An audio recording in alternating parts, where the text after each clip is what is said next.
start Belmont Heights, Florida, with Connie Burton as the mayor, Sister Michelle Patty as the clergy lady, and Chief of Security with Richard Muhammad. Get our own city like Tributaries got their own city. We ain't gonna never get no justice in the city. This is a strong mayor form of government. How the state rep don't know what's going on. The black city councilman don't know what's going on. They don't respect him. Y'all got good titles. They don't respect y'all. It is already evident they don't respect y'all. They don't respect y'all, and y'all don't respect us.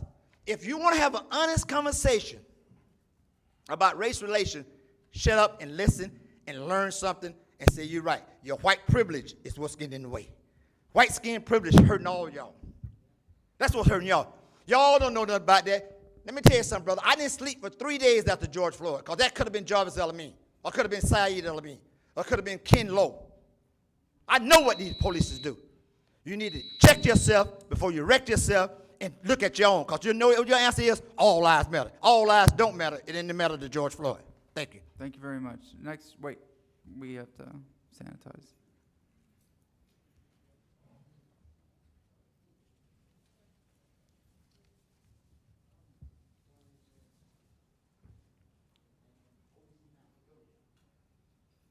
All right, next speaker, please, if you could state your name and spell it for the record.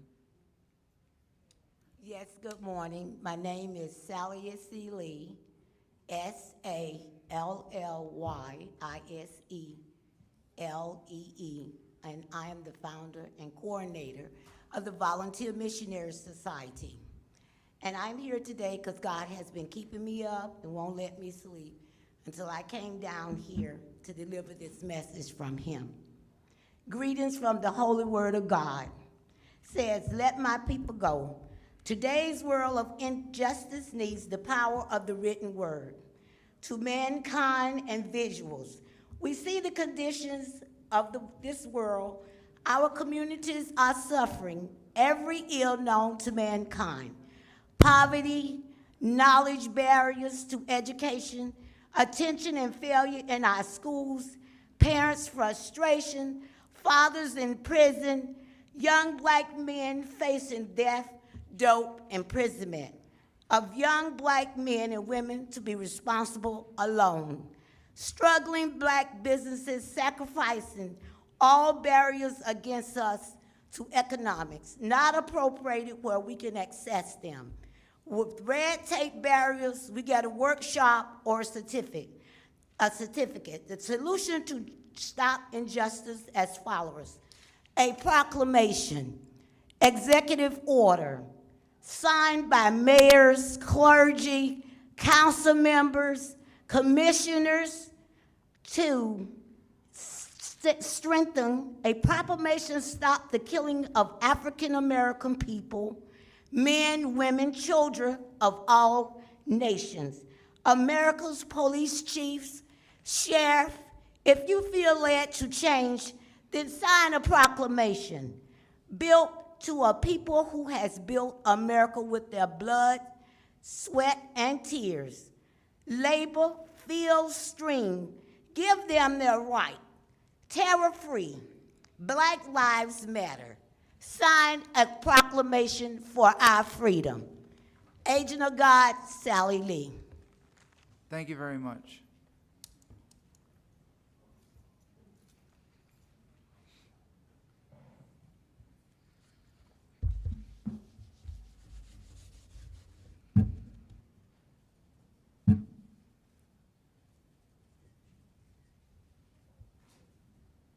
All right, thank you very much. Sir, if you could state your name and please spell it for the record. Good morning. My name is Malik Lukman Abdullah. And the people that have spoke to you all are very wise people, very intelligent people. However, there's a disconnect. Maybe you listen, and I'm not pointing the finger at any one of you all, but I'm pointing the finger at us, that we are not doing what we need to do to protect the citizen. It is astounding that I have to pay taxes.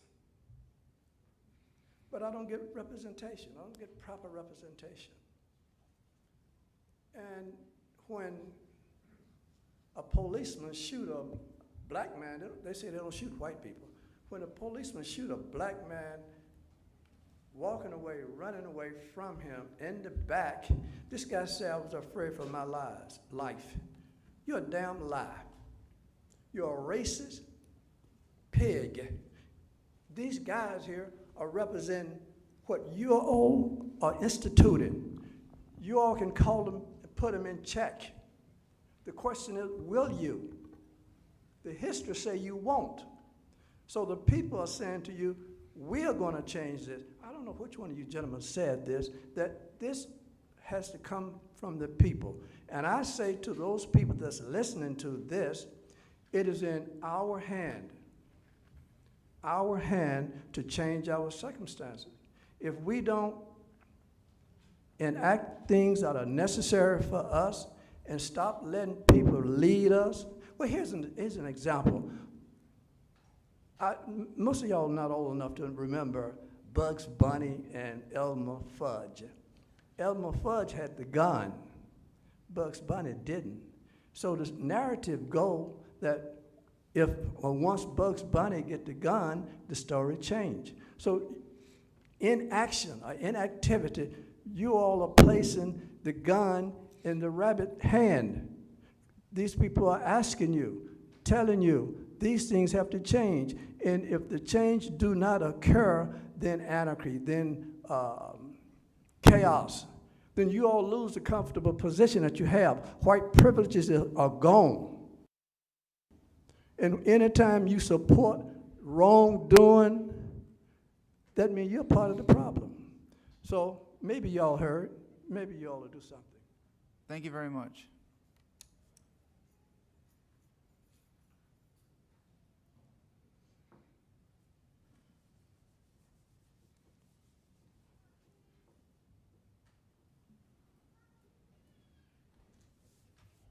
Thank you very much. Next speaker, please state your name and spell it for the record.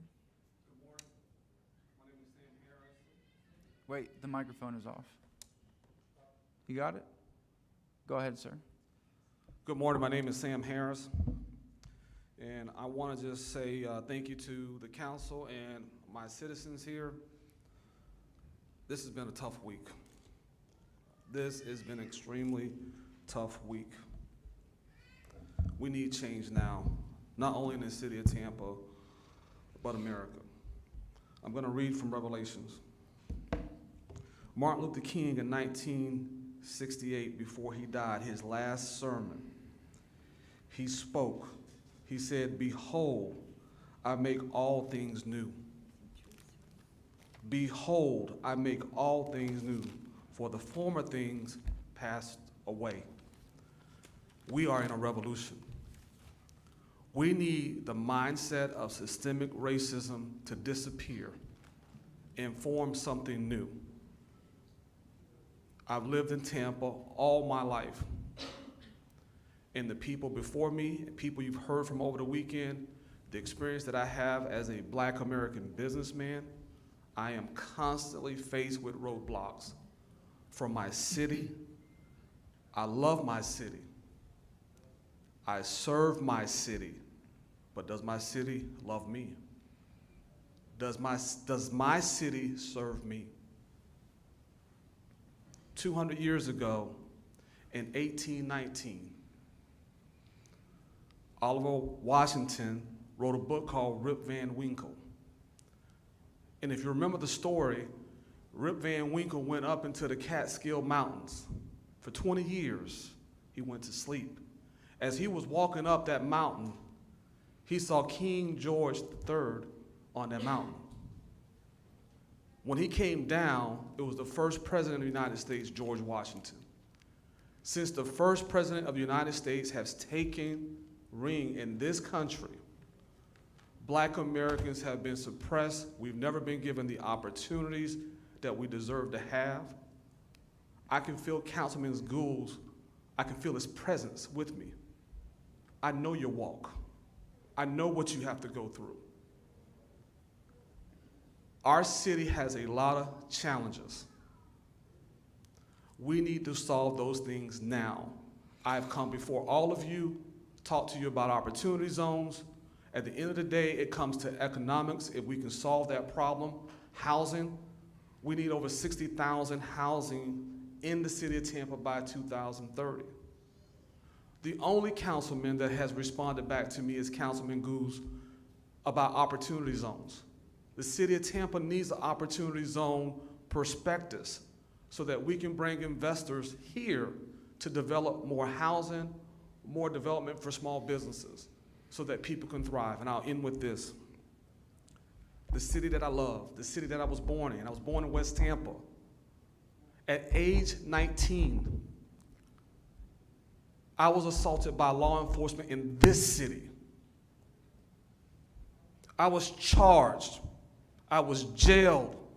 And by the grace of God, there was an attorney here called Ricky Williams. Please let me finish. Go ahead. He fought for me. He got me acquitted of all the charges because I was right.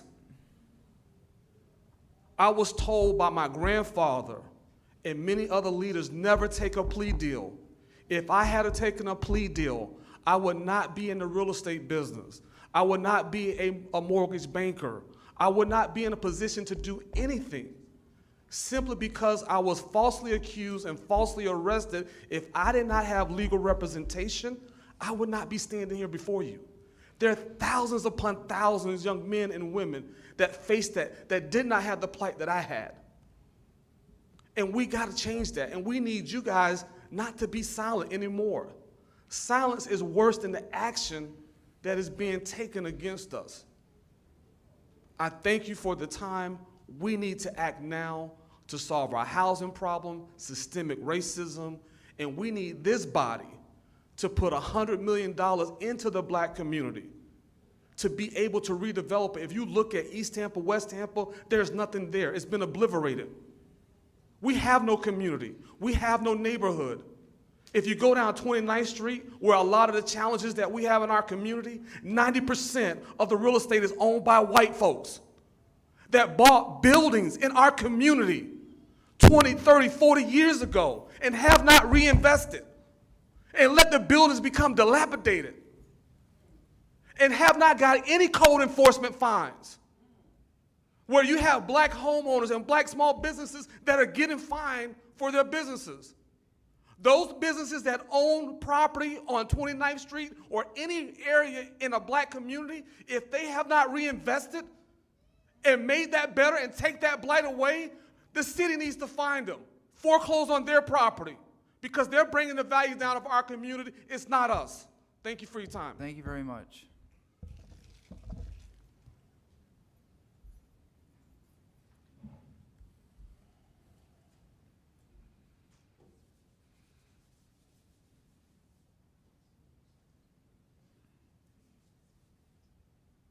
All right, next speaker, please state your name, and if you could spell it. Elvis Piggott, Elvis Piggott. Want to most definitely very, very tough meeting today with hearing facts. We all know cultural sensitivity is necessary and important. While I have no problem personally with Councilman Dean Felder, I truly have a direct personal problem with the statement thug, because we understand that that is a statement that is typically, have always been used for an African-American person.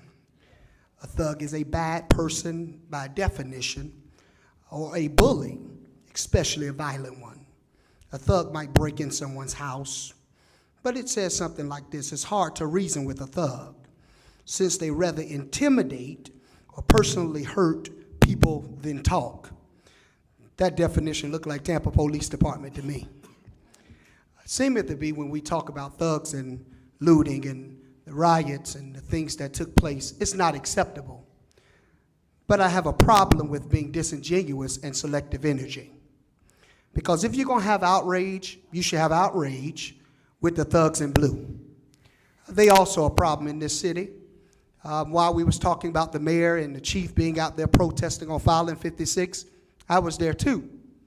I was there also to see that the Tampa Police Department decided to drive their car in the middle of protesters.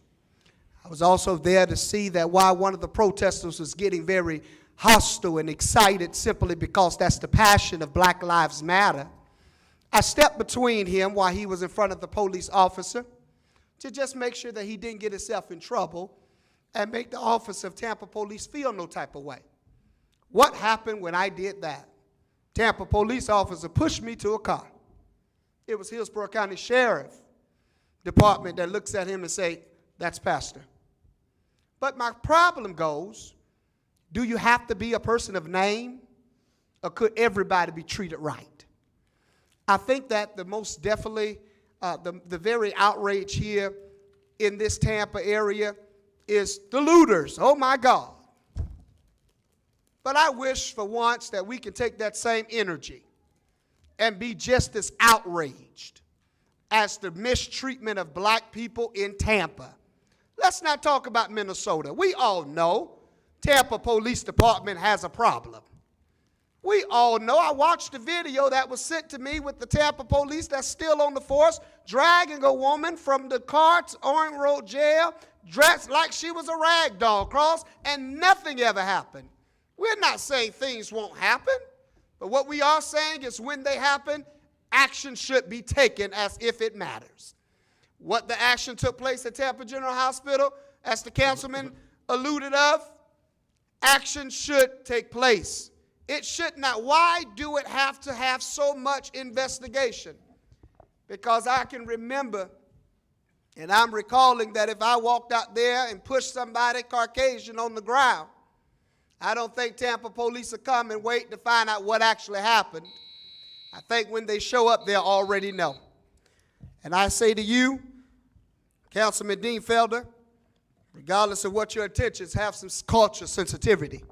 Find other terms is disrespectful. Thank you very much. Chairman, Yes, sir. Thank Councilman you. Dingfelder. Elvis, if I could, I will apologize to you, sir, because I respect you tremendously. When I grew up, I watched old movies, okay, mobster movies, and they used to call people thugs, okay? They weren't black people. They were mobsters. They were white mobsters. So when I use the term, I use it to make reference to criminals. If that term is now taken on a meaning to refer to black people, then I wasn't aware of it, and I apologize for that.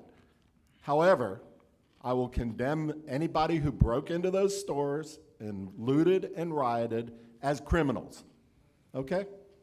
And in that regard, I apologize to you and anybody else that might have been insulted by any racial insensitivity on my part. I was not aware. That's my own fallacy. However, you know me, sir, and you know my background, and you know where I stand, and every week at this dais, I am fighting for the rights of minorities, and anybody here who watches these meetings knows it.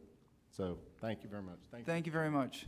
Ma'am, if you could state your name and please spell it for the record. Good morning. My name is Stephanie Pointer, and it's spelled, the last name is spelled Poynor, P as in Paul.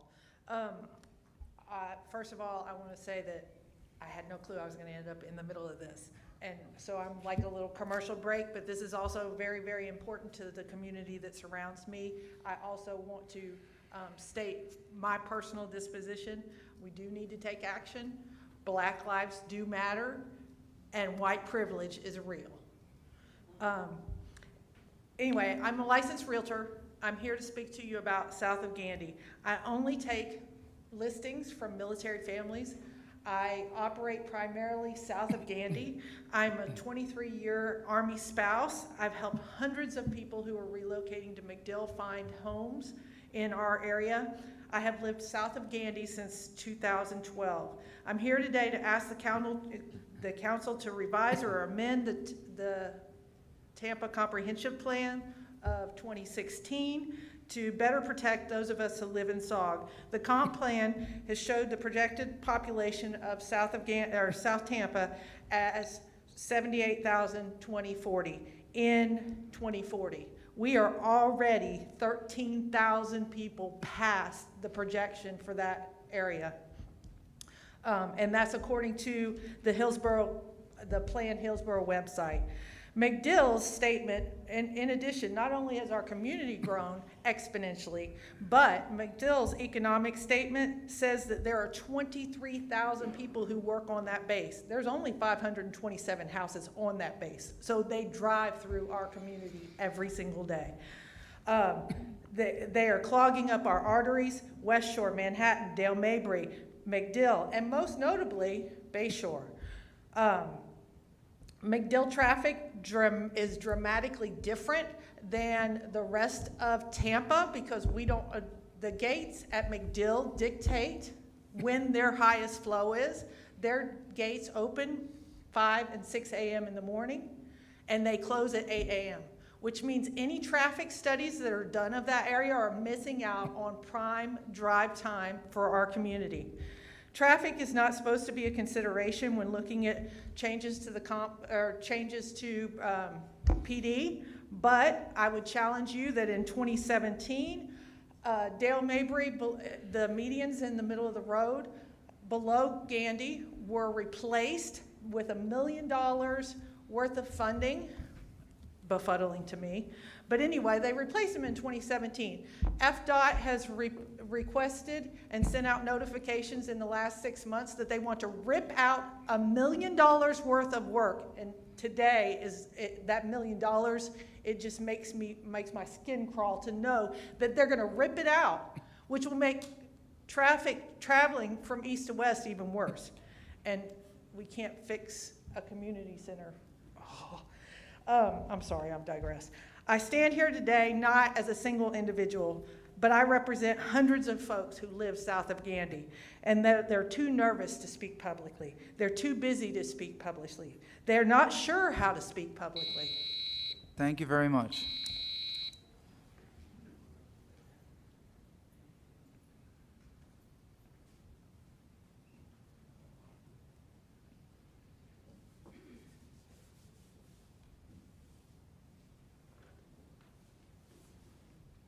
All right, next speaker. Your name and if you could spell it, please, for the record. Hello, everyone. Honor to everyone here. My name is Kiana Jones, Keiona Jones. I am a 28-year-old woman living here, born and raised in the city of Tampa. I would like to just share something with everyone, my request. For one, I would like to say that we shall rise. We will not be oppressed for another 400 years, not even another 100 years. I'm going to speak personally, and then I'm going to speak for everyone. My father has been incarcerated since I was 12 years old. He has a life sentence, and he has not killed anyone. And I don't think that's right. I think that speaking for the youth, speaking as a fatherless child, our fathers do not need to suffer with those sentencing. I believe that they should, if they do a crime, they should do the time, but not that much time for something that does not deal with killing a person. I believe that they should do prison time, but they also should be given sentenced to like rehabilitation centers and also mental health centers, because the mind is where everything happens at. A lot of times our fathers are in prison and they come out and they are worse because they didn't get the mental attention that they needed. So throwing them in prison is really not the answer. It's not the only answer. It's not enough, because a lot come back on the streets and be more dangerous and then do more bad things. So they need better help than just throwing them in prison. Also, speaking personally, my father has a 16-year-old daughter that he has never met. She suffers with depression because she doesn't have a father, and she deserves, her life matters too.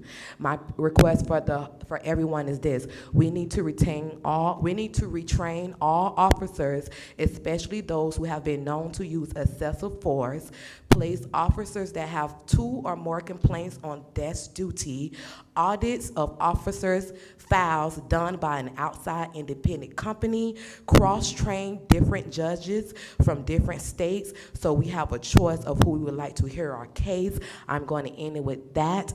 Also, for everyone, including our leaders, all colors and all nations are all races, we must stop being so sensitive of words.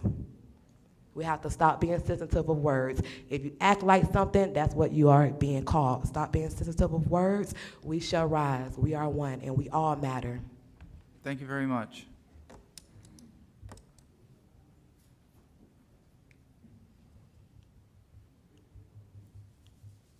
And we have a few empty seats. If there's anyone outside that's waiting to speak, if they'd like to come in, we have at least 4 or 5 seats available that I see. 4 seats. Go ahead, sir. If you could please state your name for the record and spell it. How you doing? I don't really think my name is important. You can just call me Vessel, Vessel. What I want to say is, where we have to start at is with the youth. You know, we've had our time. The youth is our future. And with that said is, when it comes to these parks and recreations and the coaches that volunteer to coach these children, they're the ones that are in the community that see these kids day to day, on a day-to-day basis. And with that said is, those kids really adhere to them more because they see them on a regular basis. They're more familiar with them. They're more used to them. They're more adamant to speak to them. And I say that because there's some rule that's go around where if you have a violent charge, and it may not even be that heinous crime or nothing like that, or you may have, it don't even have a child charge, and you can't coach any kind of little league sports in the city of Tampa. I don't know if it's something that the city of Tampa made up. I don't know if that's a state situation, but however, I do know this. I do know that when you deal with kids from the aspect of the neighborhoods or where they come from, people who have been to prison, people who have felt the police brutality, people who has felt racism, people who has felt all that kind of stuff, those are the ones that they relate to. They don't relate to the people that's sitting up in the desk, that's sitting on their soapbox or anything like that. I'm just being 100 with you. And if you come there with a suit on, or if you come there with your pastor collar, they don't want to hear nothing really from you. And I'm there with them day to day, so I know exactly what they're saying. And the questions that if they were here, the questions they would ask is, why do they kill people that look like us? That's the question they would ask. You see what I'm saying? We can sit up here and we can say things. I stand with Diane Hart when she say that we've been listening enough, we've been talking enough. Y'all can hear us, but are y'all really listening? Because the action needs to be taken. You understand what I'm saying? It ain't, we can say and do a lot of things. We can sit up here and have meetings, write stuff down, write petitions down, and ain't nothing being done. The actual thing that'll be done is when y'all start acting. On my personal opinion, I have nothing against, no prejudice against the gay community, but the mayor of Tampa, the same energy she had to have the gay community to look the same way, to look as equally, that's the same energy she needs to have as far as Black Lives Matter. You see what I'm saying? She took all her energy to make sure that the gay community would look equally, and black people want that same energy from her. And I don't know if she can hear this, I don't know if she hear it, but I'm just letting her know. Have nothing against it, nothing against her or whatsoever, but that same blood pressure that y'all have when y'all are adamant about doing something, that's how the black people feel right now. And I understand it should have been a protest, but yet it was a looting and rioting that took place. At the same time with George Floyd, it was supposed to be an arrest and not a murder. And I'm done. Mr. Chair. Thank you very much. Councilman Goods? From the privilege. Directed to Chief Bennett, I think we're still working on the plan for recreation, and I think the Sports Commission that I asked to be looked into as a part of that, correct? That probably will deal with some of the issues about coaching. We still working on that, correct? Yes, sir. John Bennett, Chief of Staff. Not only are we working on that, but the mayor has also instructed us to look at the hiring guidelines, which will parlay into some of the other opportunities. And we just talked about that this week, and she's working with the budget office to put some money aside to increase those opportunities for those that have not been able to get hired or put into other youth programs. So we're on it. Thank you, sir. Good morning. My name is Bishop Michelle B. Patty, P-A-T-T-Y. There was a meeting where over 200 people came in peace, and that was at the Fair Oaks meeting, asked you to use their tax dollars to tear the Fair Oaks Center down. We have come week after week, month after month, and now we've gone into years. It has taken a riot in some instances now for you all to say we need to talk. We have been talking. We need some action. Let's start with building Fair Oaks. Secondly, police chiefs all over the country is saying there should be police reform.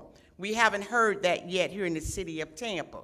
Now, police reform should start with citizens of the neighborhoods being a part of that the police protect. We also need a real citizen review board, not like Bob Buckhorn, the mayor, former mayor, he handpicked the people that is on that board. We need community grassroots people to be on the citizen review board. We also need subpoena power on that board. We need to be talking about incidents before it become a George Floyd. We also need to look at the fact that talk is cheap. The community, when I stood in the midst of those young people, in the midst of old people, of all nationality and colors, I could not say with confidence that things are well here in the city of Tampa because they watch us come to city council and beg and plead and got nothing done. Now, I want to make a clarification about what happened at Tampa General Hospital because I don't want them to use this as a focal point, not to do what they were supposed to do. There was a bad incident that happened. That morning, I texted the mayor, Jane Castor, and I reached out to the chief of police. Within 20 minutes, we did have Major Calvin Johnson. He called me not once but twice. He talked with the victim not once but twice. There is an investigation. However, Councilman Goose is correct. That officer need to be removed from being on duty because the victim was not just property was hurt. This victim had to also go to the doctor. The victim physically was hurt. So this cop that initiated this was out of control. Didn't listen, didn't do anything, and hurt this victim. But what was hurtful to me when the mother stood there watching her child be handcuffed, and she kept saying, all I can see is George Floyd. She was hollering, please, don't kill my child. Don't kill my child. So right at Tampa General, we almost had a George Floyd incident. So it needs to be thoroughly looked at, but I'm not so much all about the investigation. I'm about the end solution. Because we investigate, and what happened? They're justified. So the people want some action now. They want you all to really hear us. Don't be, I hear you, and then we talk, and then it goes away. It is time to show the people that we are all in this together. And if we're all in this together, then these are not things that's so hard that we cannot do. Grassroots participation is what's necessary. Thank you very much. Ms. Burton, wait, you have to sanitize the lectern.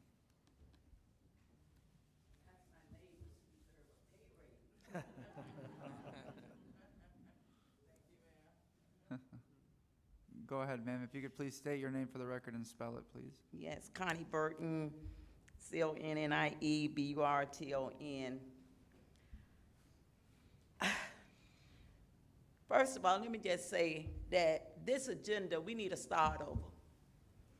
You can't witness what you've seen throughout this country and we move like business, move forward with a business as usual model. It's only one thing in here that I would support, and that's item 36. Well, we need to have a citizen participation in every decision that you all making. You're moving big old money around under COVID-19, but we see where progressive mayors are doing things right now to alleviate the issues that's in front of us. People want to talk about, they got a problem with rioting. But when I look at that flag, it got blood stains all over it. Every action, every time you honor your veterans, they didn't go with a bouquet of flowers to handle the business of the United States. They left blood on the ground everywhere they went. And so when I see our community that have been crying out, and we are to the point of being tired and sick and tired, I ain't got no problem with nobody taking a TV, not one person, because I know their name. We say their names, not just the George Floyd, but also Tamir Rice, also Laquita McDonald, also Jordan Davis, too many to name, that our children don't have no future. We don't know from day to day. So thievery and stealing and rioting and theft is part of the American way. Oh, yes, sir. You can shake all you want to, but that's how it roll out. Because you stole us. And you're still getting dividends off it, because that's why we see this gross inequality in America. That's what's happening. You know it. We come down here every week. We see all this expenditures going, body cameras. What good it would be if there's nothing written in here about accountability? How would we follow to make sure that there's tied to the PBA agreeing that if they turn off their body cameras, something will happen to them?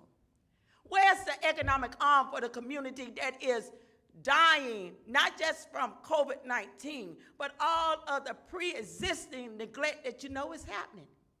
You all know it's happening. And then we get chastised and looked at like you don't give a damn about nothing. But you want to make this city the next great city? It cannot be. It cannot be. I am so thankful for all of these young white protesters, because if they was not there in this protest, we would be dead. That's the history of America. We 100 years away from Black Wall Street. You know how that happened? White people looting, killing, destroying everything that we had. Why? Suspicion. Black man looking at a young white girl.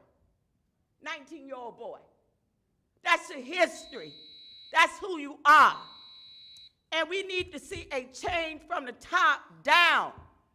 We are not going to go away, and we are not going to be quiet. Thank you very much. Mr. Chairman, Yes, sir. it's possible we can get a count of how many more.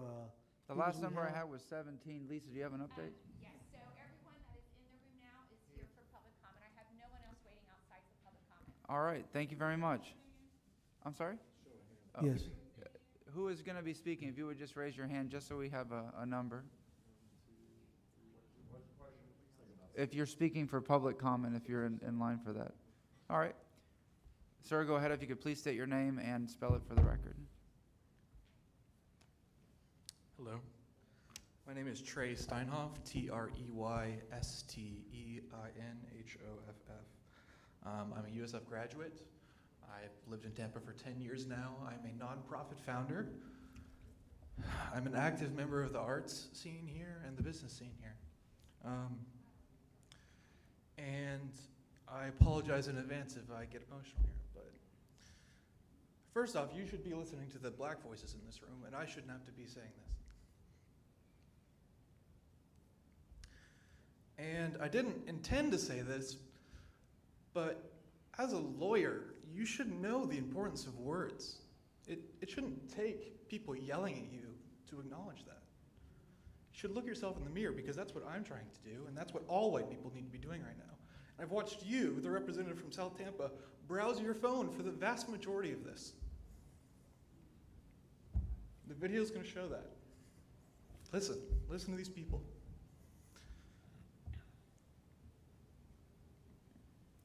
I watched police officers tear gas people for no reason. I watched police officers drive through crowds of peaceful protesters.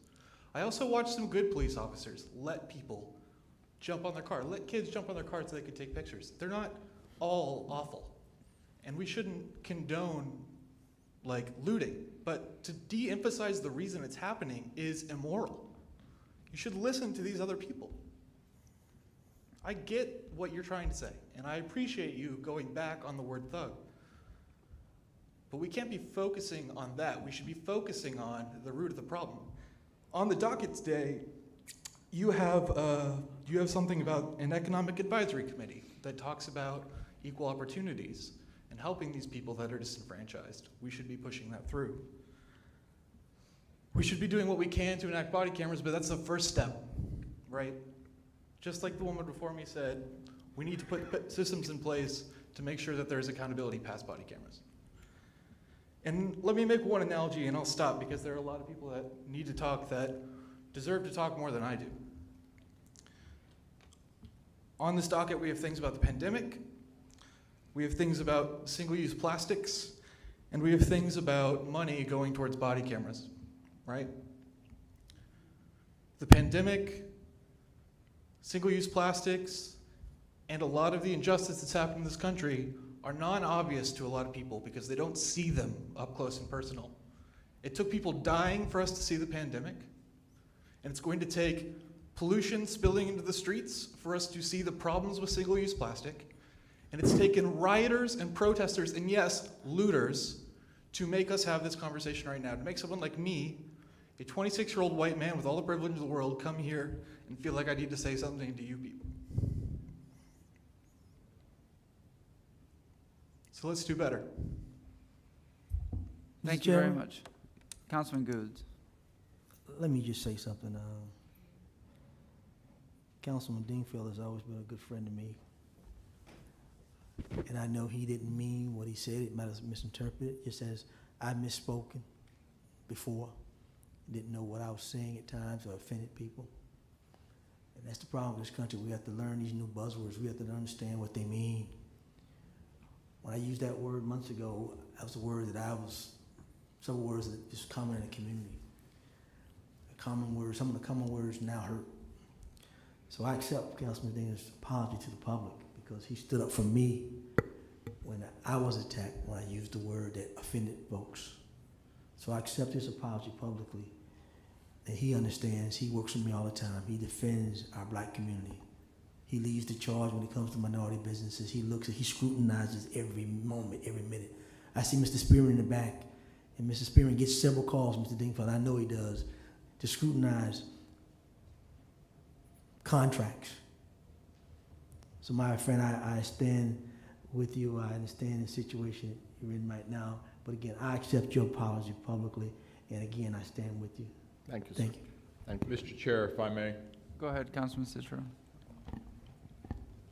I too was in a learning situation.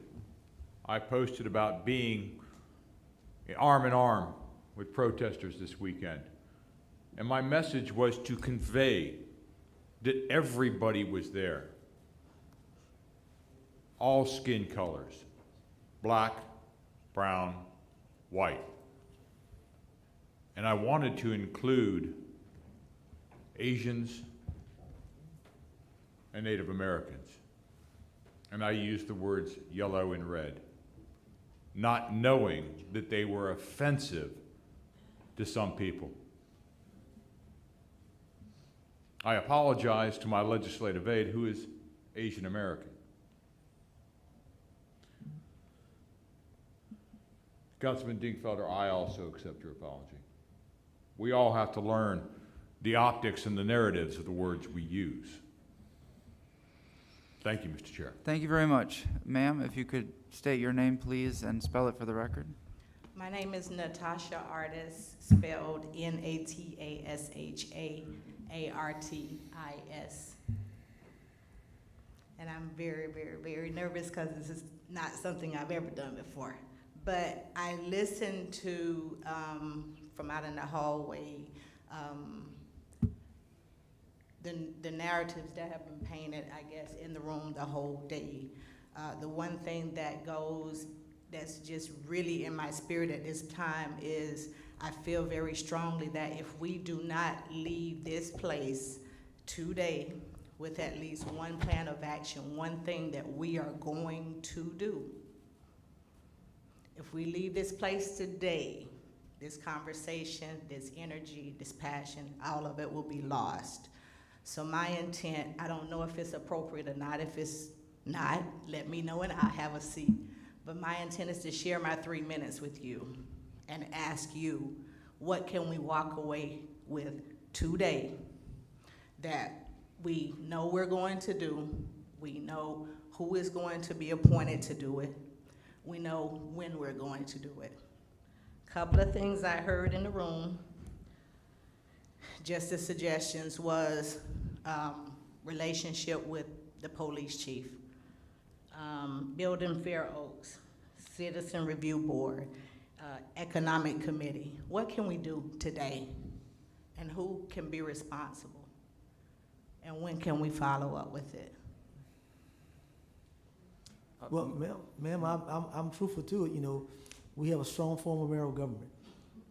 So we can make motions as a reference to things that we like to see, and that goes to the administrative body, and they come back to us and tell us. So I can't tell you that, I can just only tell you nothing that you ask for will be in place today, because it has to go to the administration portion with the mayor's office. So I have to be candid and just tell you that. But anything that you feel recommendation, we can always look at and make a motion to something that we feel. I've got some motions I'm going to make to talk about some of the things you are talking about that will go to the administration. So I just want to let you know that it can't happen today. Well, I know that, but I'm just saying, just a commitment to it. Yeah. All right, thank you. And Mr. Chair, if I may take Councilman up the Vieira. 30 seconds to those 3 minutes. Thank you, ma'am. Just a couple things I talked about in the beginning that we can discuss at the end. Number one, talking about we are going to be voting today on body cameras, something that we, again, like I said, we should have had years ago, in talking about policy in terms of making sure that they're actively used. We can be talking about the work that our colleagues, Councilman Goods, Councilman Carlson, Councilman Citro, through the leadership of Michael Stevens, began in our charter review committee with implicit bias training, getting more specifics and specificity on that. Who's doing the training, the substance of the training, et cetera. We can talk about continued community engagement with TPD in the community and what we as council can do to further be involved with that. We can talk about containment policies. Like I brought up in my opening remarks, I know Chief Dugan's going to be here. We can talk about some of the things that happened a couple of nights ago and things that prospectively the city of Tampa could do to improve those relations. So those are 4 things, more than 30 seconds, but that we can talk about. Thank you, ma'am. Yeah. Thank you and very your much. stuff was very informative. Out of all the speeches that were made, very informative. So thank you so very much. And one question, as a citizen who doesn't know much of this, how do I keep up with the progress on that? Just keep following city council meetings? My aide, Brandon, who is here somewhere, God bless her, she can get with you and we'll get you my information and we'll get the chair's information and we'll keep you abreast. Okay. Thank you, ma'am. Who am I looking She'll for? come to you. God bless her. She's right here somewhere. Thank you very much. And just a quick note, after we finish public comment, if we could take a 10-minute recess, use the restroom and whatnot, so. Because we're going on 2 hours straight, and then we go right into the agenda. All right, ma'am, if you could please state your name and spell it for the record. My name is Tanda McCray, Tanda MCCRAY. Good morning, or should I say evening? I didn't come here to yell or to scream. I'm a solution person. I'm a mother and I'm a grandmother.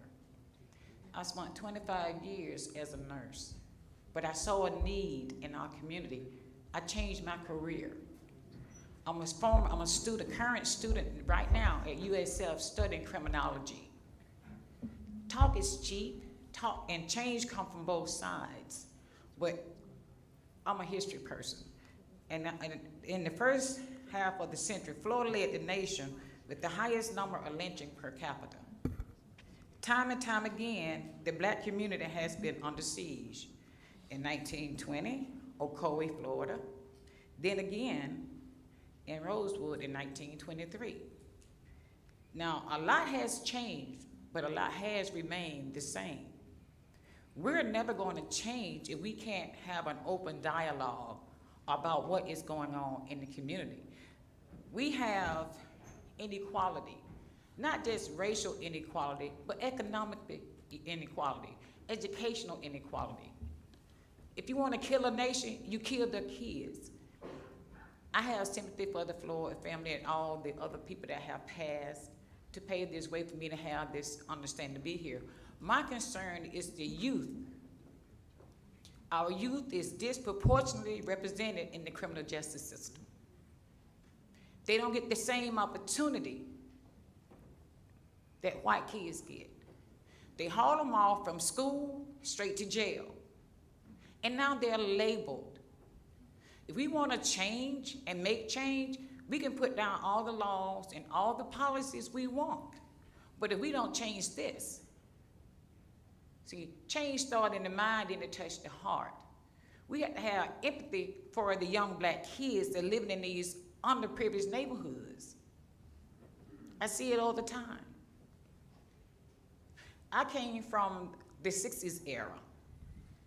When my mom told us, if you see a car coming down the street like I said, up in the backwoods of Georgia, if you see a car coming down the road, you get off the highway or you run the risk of being raped or killed, because that's the era that I grew up in.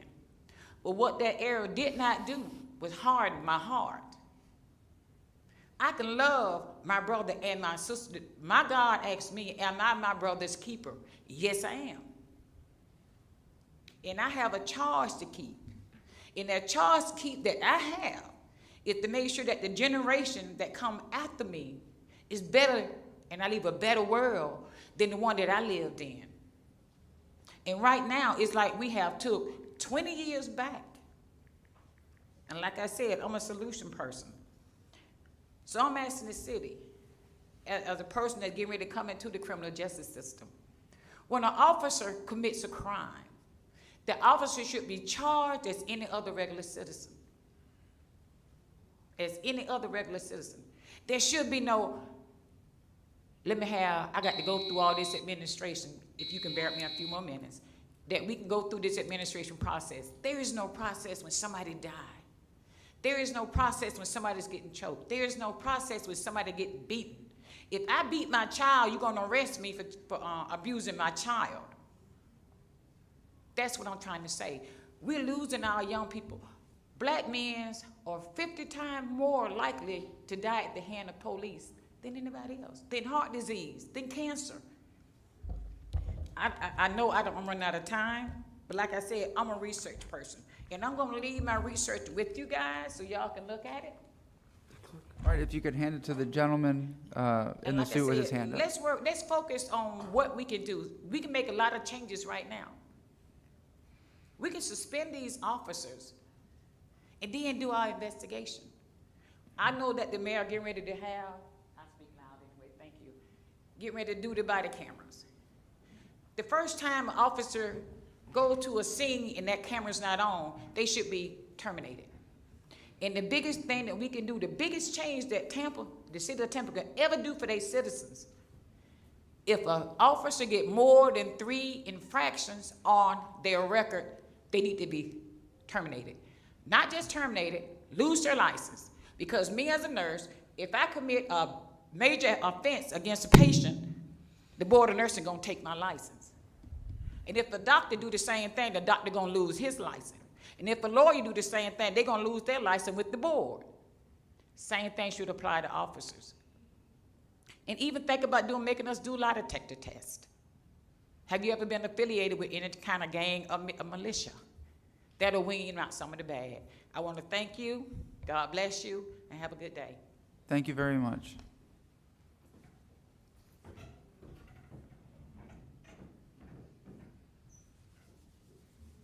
Who was the last speaker? Debbie? Okay, so we have a few more. All right. Go ahead. And please state your name for the record, and if you could please spell it. Hello, my name is LaRonda Thomas, LeRondaThomas. I'm not going to be up here long. All I need to know is, and I'm getting emotional, what do I tell my son? When I've had the conversation where pay attention to the officer, do what they say. But even when you do what they say, you still have the threat of dying. So what do I tell my children? What education do I give them to deal with officers? I've had situations where I've been mistreated by officers, and all charges have been dropped, but because when they come on the scene, they have no understanding. They don't want to hear anything anybody has to say because they're right and you're wrong. So what do I say to my son? What do I tell them? And no one is bashing you, but I want to give you a reference point. I'm going to go to Tupac. With your thug word, it is a buzzword. Thug means the hate you give. So when you use that word in a hateful way, that is what you're going to get back. You can use a different word to describe them. I definitely agree with you. All that was not necessary. A TV does not equal a man's life. It doesn't. But you have to understand that these people are volatile. Their emotions are up here. So they're going to use anything that you say that is not matching this right here to use against you. So then if you come and say thug, thug, thug, they're not going to want to hear anything else you say after that. So just think about that, okay? Like, I love you. I love you because you're a child of God. I love you. I love all of you. I've worked with Mr. Orlando before. All of you guys are awesome, but you need to account for what's going on here. What do I tell my son? Thank you for your time. Thank you very much.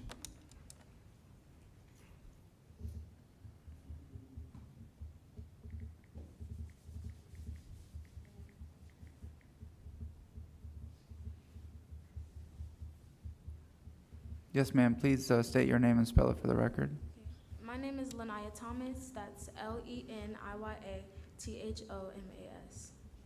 So when I first came here today with my mom and my grandma, I didn't plan on speaking.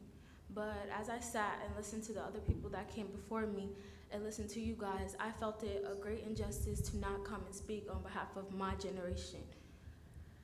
The other night, after seeing like all of the looting and stuff going on, after like people just doing whatever, I sat on the phone with one of my friends crying because, like my mom said before me, what do we tell my brothers? Like, I'm 16.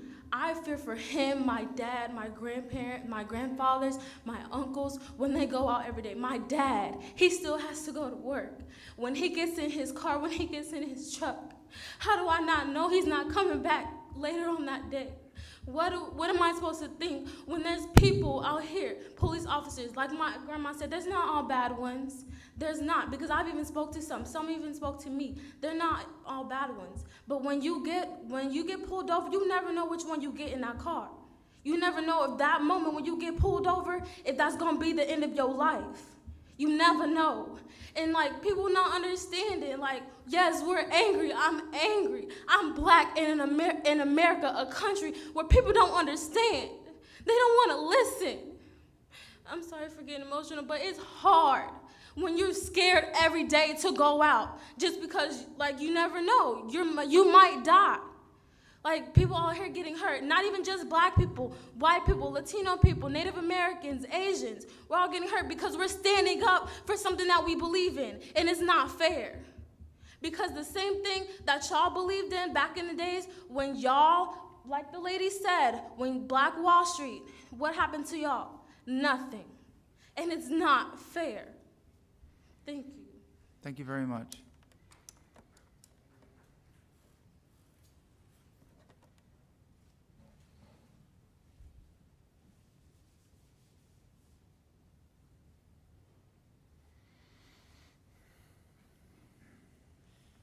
Yes, sir. Please state your name and spell it for the record. Sure. Good morning. It's Edwin Narain, EDWIN, I have a good friend that texted me, and when I told him I was going to come down here and he said to me, you know what, Ed, be smart, be a leader, don't get emotional. And I respect that opinion, but I can't help but be emotional today. That young lady in the conversation that I've had to have with my daughters is one that millions of people around this country are having right now with their children about being angry and afraid and upset. And while I did come here to talk to you about body cameras, I put down a couple of notes because as a longtime resident of this city, I'm angry. And every single one of you up there should be angry. Every elected official in this town should be angry, because what we are seeing from some of our elected officials right now that are saying one thing and doing something else is the height of hypocrisy. Now, I'm going to tell you like this. On Tuesday night, people were gassed in this great city. Rubber bullets were fired on peaceful protesters that were downtown Tampa. And you know what the shame is? The shame is, I called several of you, we all had great productive conversations, but none of you knew that that type of force was going to be used in this city. The National Guard was called in here on Sunday. The county commission didn't know. The sheriff didn't know. The council didn't know. What is going on in Tampa right now? I'm going to be honest with you. The idea that we're going to shift the narrative from black people fighting for their rights to exist and to simply be in this country to whether or not you support law enforcement and all this other stuff, that is not the argument and discussion we're to have right now. People are angry, and I want to be clear that they have a right to protest, and every action that this city takes needs to reflect that. Now, I'm going to tell you like this. I read the media story yesterday, and it said that there were 3 different groups in downtown Tampa Tuesday night, and that they were warned successively 3 different times. But it was in 3 very distinct places. Read between the lines. Right at the Boren Bridge next to this building was one of the places they were warned. Well, you know what else? There was a Facebook Live video that my wife and I were watching that night where they were surrounded by the police and couldn't move out of the way if they wanted to, those peaceful protesters.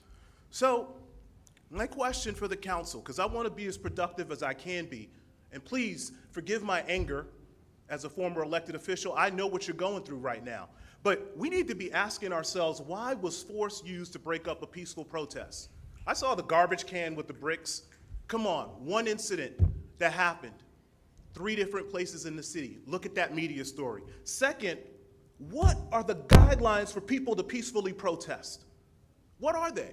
And how have they been communicated to the citizens of this city?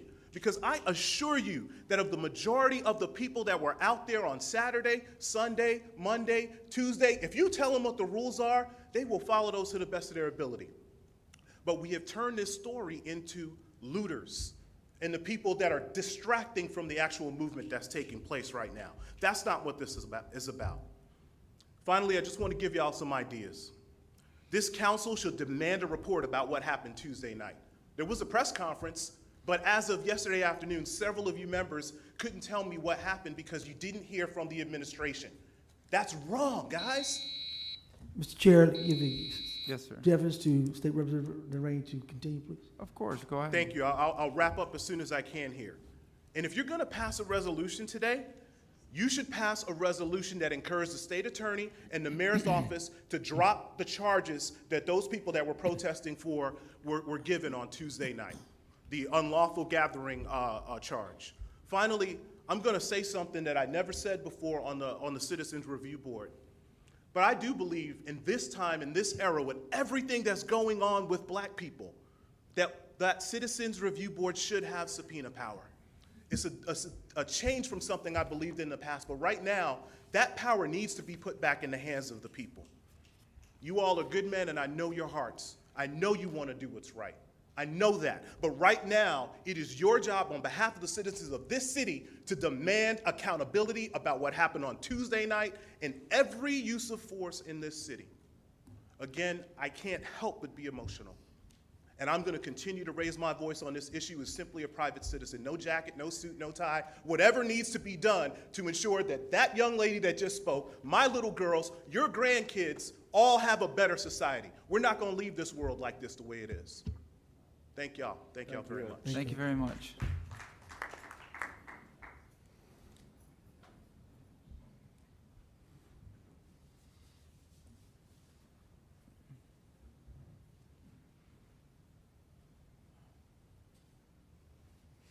Go ahead, sir, if you could please state your name and spell it for the record. Colin Sherwin, C-O-L-L-I-N, Sherwin, S-H-E-R-W-I-N. I think this is a time when a lot of white people need to be doing more listening than talking, so I'll be brief. I worked with Ed on getting a petition out there about the body cameras earlier this week, and I was, first of all, to those who signed, some of them might be in this room, thank you. I think it showed that this community was really behind making that change as quickly as possible. I know these budgets are tough right now, and they're going to get worse. And it's going to be the worst thing that we've seen as a city since the Great Recession. But the priority that's being shown to make sure that our people of color and all citizens, as well as the police, are being protected, I think is just a positive. And it's something that we can all come together on. So I want to thank you. I want to thank Ed for working with me on that. And to everybody out there, I'm going to shut up and listen again. Thank you. Thank you very much.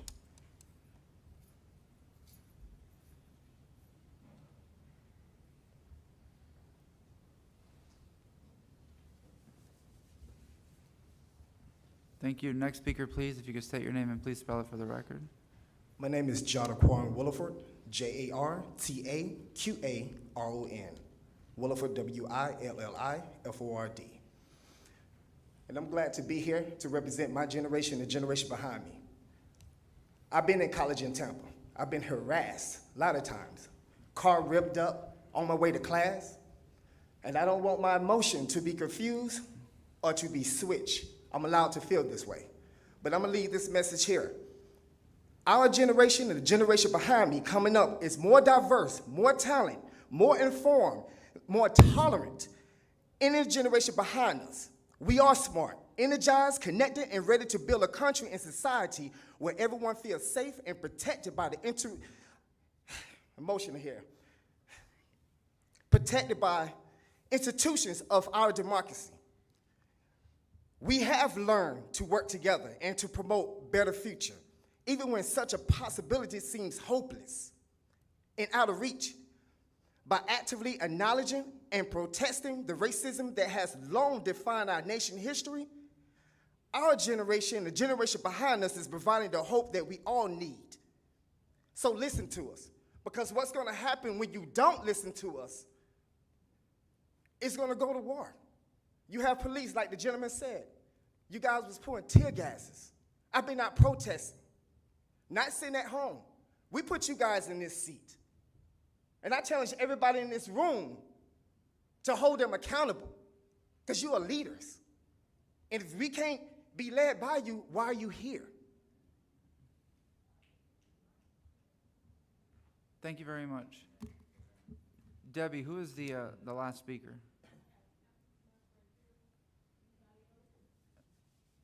All right, so that makes 4 people total, and then we are going to take a 10-minute break. Go ahead, sir. Please state your name and spell it for the record. My name is Beau Robichaux. That's BeauRobichaux. I wanted to take a moment right now to acknowledge all the pain I've heard coming from the people in the room. I wanted to acknowledge the community leaders who are all working hard trying to resolve this situation. And I wanted to acknowledge the good faith effort the City Council is making to end police brutality in our community. Many of these efforts are going to fall short without sufficient funding. At this moment, every city, county, and state government is facing a budget shortfall due to COVID-19. At this moment, our city is spending the money it needs to end police brutality, housing people in jail who are only there because they cannot afford bail. At this moment, people in New Jersey and Washington, D.C. are not facing that problem. And the people in Washington, D.C. and New Jersey aren't facing the people who are getting arrested. They are still showing up for trial at the same rate as people who are being incarcerated because they can't afford bail.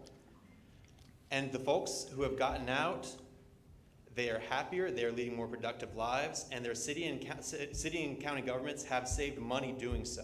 So I'm asking this council to help the push to end cash bail in our community, to save the money so that we can afford to end police brutality, and just come up with the money to do so. Thank you for your time. Thank you very much.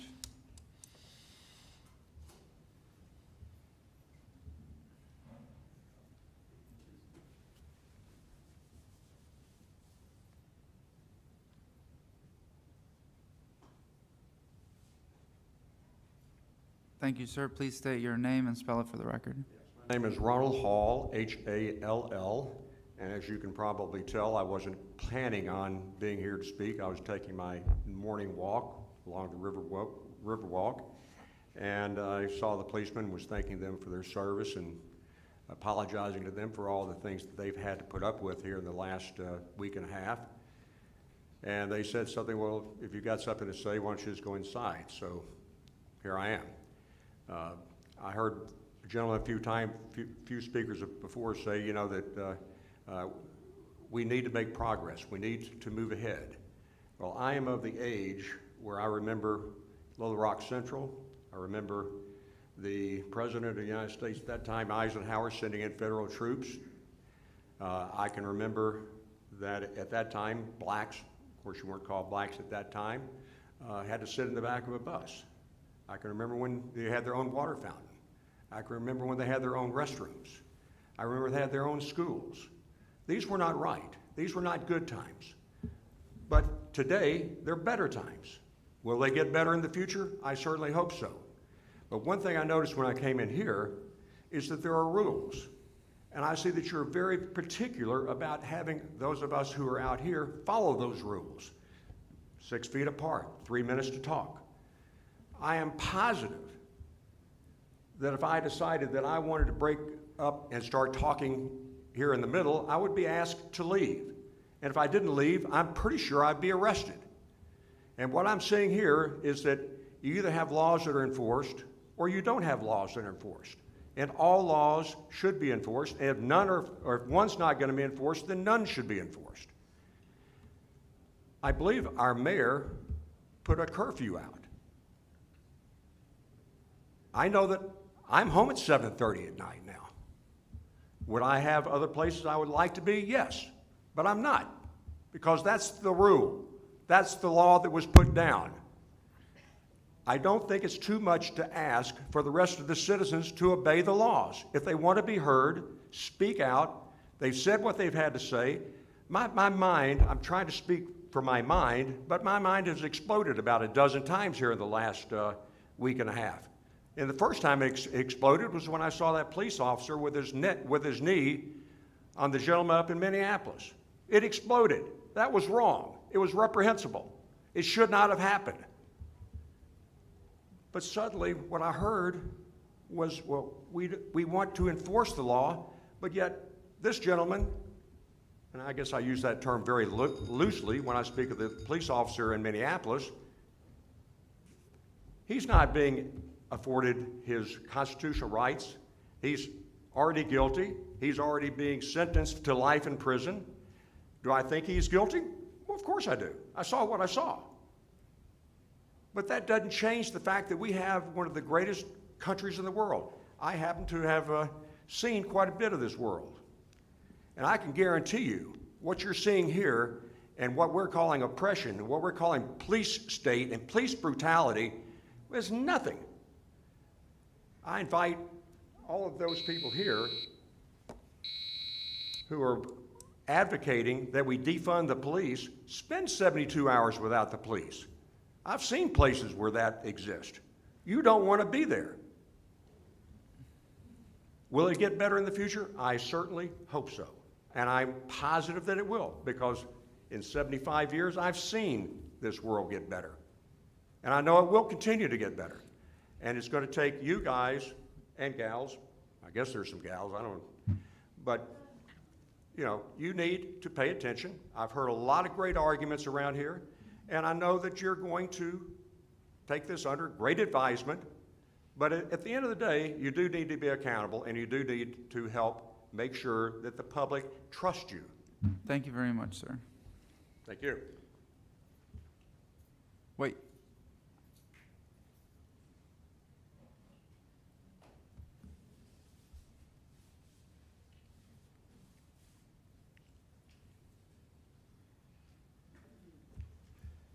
All right, sir, if you could please state your name and spell it for the record. My name is Cornelius West, and I want to thank you for having me.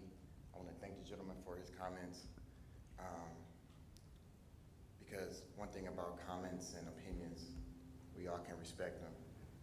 However, this generation that y'all are facing is not thinking about their future.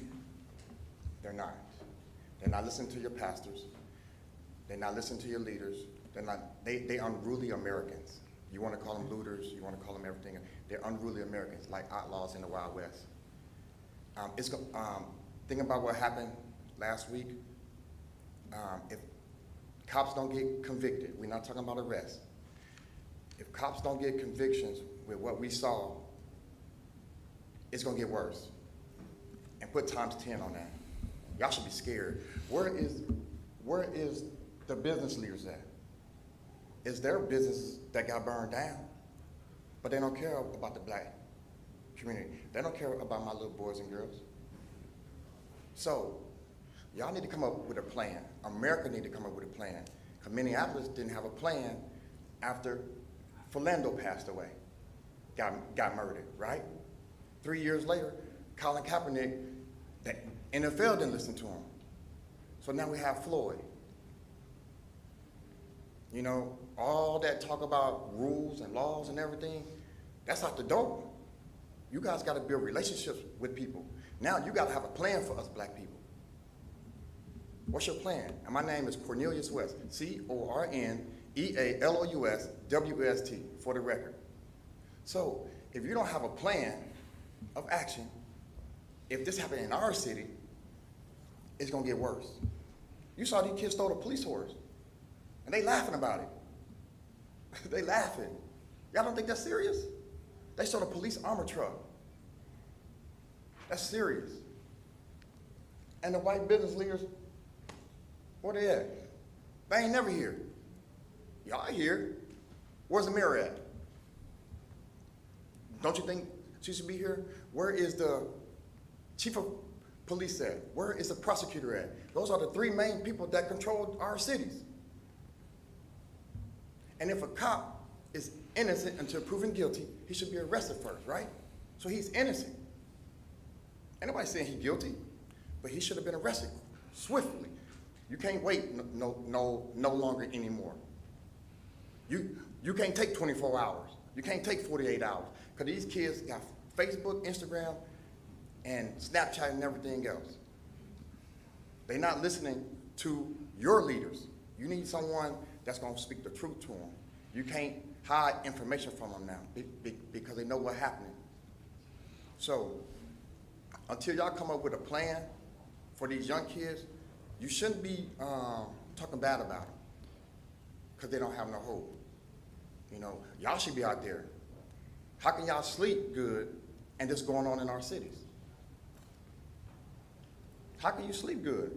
You shouldn't be able to sleep when people is out here killing unarmed black men for committing a misdemeanor.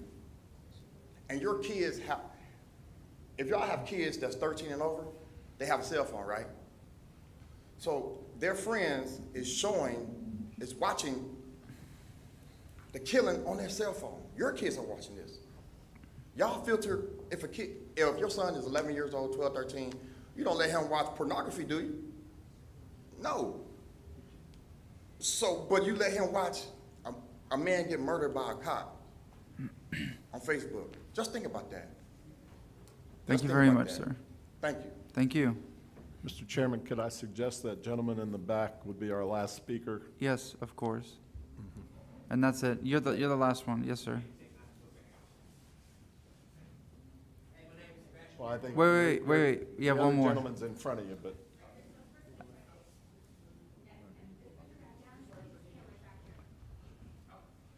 I'm sorry. No problem. Go ahead, sir. Please state your name and spell it for the record. Yeah, my name is Aaron Walker, AARONWALKER. I'm a professor at one of the local institutions. I'm here in strong support of the protesters, and we need to take some pretty close attention at accountability measures for what has unfolded on our streets. It is, I agree, I think it's a dangerous problem that the mayor and the chief of police and the prosecutor are not here today. This is unfolded in our streets. We had a curfew imposed. We had the National Guard deployed on our streets. We had tear gas deployed. We have had less than lethal, which is a convenient turn of phrase, less than lethal suppression measures, rubber bullets, tear gas, deployed without appropriate warning shots, without appropriate methodologies and means, or certainly not that I saw on the streets. Just as a quick reminder, tear gas is banned under the Geneva Convention. We currently are not living in a war state. We are living in something that the Geneva Convention does not allow in states of war. This is a major, major problem that has been unfolded on peaceful protesters. You all have seen it. The accountability that you all can do does actually direct your time and attention to the administration, and that's what you need to do. You need to find them in these rooms. We need to know how they've communicated these issues, what the proper guidelines are, what steps they're taking. Councilman Vera has had a set of elements that you all can vote on, and you need to. There's more. In addition to body cameras and to inherent bias training, there's a relatively recent movement called 8 Can't Wait, which is a step of 8 clear and discrete police policy measures that can be implemented immediately that will reduce violence in every community by 75, 80% in the way that the police is relating to their community. We need to do those things. We need to do them now. And I stand in strong support of the folks who have been moved through the anger of generations into the streets this week. I stand in strong support of them. I encourage you all to do the same. Thank you for your time. Thank you very much. You'll be next, sir. She's just going to disinfect and clean. Now, before we get to you, we can do a 10-minute recess, or would you guys rather do lunch and get it out of the way because we're approaching the 12 o'clock hour and come back? Any thoughts, comments, or just keep going? It's 11:30 now, lunch, right? Anybody? No? How much do you think we have after all this? No, or, I mean, I'll let him go. all right, go ahead, sir, go ahead.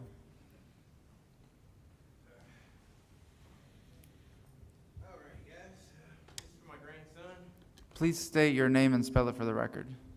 Jeremy Searles or Sebastian Beerborn. I'm from the Ethiopian people who, when the French colonized the Ethiopian people, brought them here. But yes, I'm one of these Ethiopian people. But I will speak on a proper matter that has been tested with time and great measure. And I will start only with a couple parables and go with the rest of what I have confounded in my wisdom.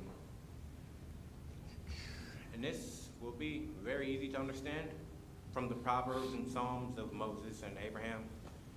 Not Christ, because he was not around when they had to prophesy before his coming. Now, and this is like he's talking about getting in the rooms and trying to get their connections. That's not, that doesn't need to be done. This is very easy to understand, and I'll break it down, but I'll corroborate on what I say off of what I've already written based on what I've promised my grandson I was going to do in Tampa, because this is my second time back. Okay, Sebastian Beerborn for the record. Inquire the synopsis, because from tendency of old age comes truth. Enthusiasm speaks to whom begat the ambient. Subdue a mix of disasters with the ribbon of the skies. Hold ransom the culprit with the pain of his vengeance. Pillars of fire resuscitate as the stratosphere expands. Bereaved of comfort on the edge of yonder's tangle, his recognition made light. Encompassing barriers through autopsy when we had no form.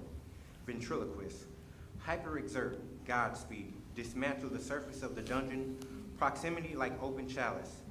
Who can forsake the grace of spirits from which long suffering set the framework? For all that we wish, they accommodate. Many have said their ways pure, but as wealth increased, the bones of them became heavy. Using parallel to adjust, destroying garments that were made for the tender. From the depths I've heard until my mind could focus, captured the substance, the problem dissolves, agile power fixated, like chakra inside the womb. My bliss formed vines of rusted, steady to pause, giving heed to no grief, as to never stumble over my audacity. If wishing to be profound, I'll believe toward my excellence and sever the cords of shame. Abundance I've sought with the spirit of the bold, satisfactions of my intellect, for remorse is only doubt, wanting things for which we do not ask. Now I gain perpetual balance. For if I envy the wicked by joy, I said that part wrong. For if I envy the wicked by pride, joy annuls the process of replenishment. If I have nothing, how did the mighty plant me firm, even though the enemy conspires my life to defeat my purpose? Discontentment is blame. For those who lack faith, only among the wise is love found. For much grace is steadfast, but the man of hatred will have no remembrance in the land of the living. Now I will corroborate on what I just said. Very easy. Now the point of all that, let me do one thing on here. It's my National Guard badges. I got them on here. Sir, you're out of time. Oh, okay. Well, that was all, guys. All right. Yeah, that's pretty much the whole solution. But you got to be smart to understand the parable. Thank you very much. All right, we're going to take a... Yep. We're going to take a break. It's 11:33. How about we come back at 11:45? Okay. All right, we are in recess until 11:45.